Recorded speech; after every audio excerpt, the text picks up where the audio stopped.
Bibili pala kami ng gagamitin namin sa paggawa ng brownies. Pero syempre, bago lahat, ako nga po pala si Jack. Maraming pangarap para sa pamilya.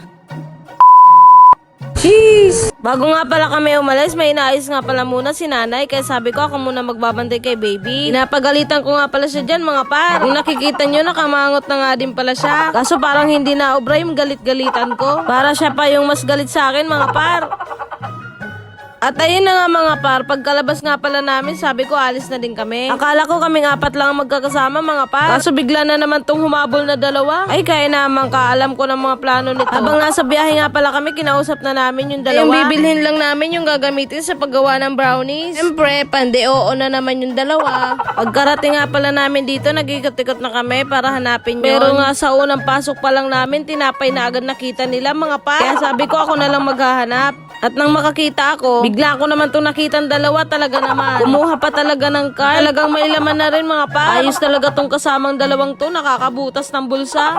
Buti na lang talaga yung hipag ko yung nag-aya mamili dito mga par. Kung ako, lalo na't wala naman pera, Diyos ko po, mawawalan pa lalo ng pera mga par.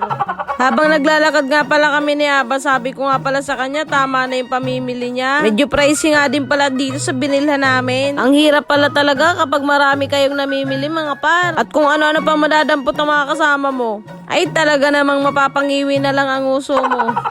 At ayun na nga mga parang sinasabi, hindi pa pala namin nabili yung gagamitin namin sa paggawa ng brownies. At ito na nga pala lahat yung pinamili namin mga par. Tray nga lang pala yung nabili ko. Mas marami pa rin yung napamili nila mga par. Abudol na naman ang mami. Yun lang, salamat sa panunod. Peace!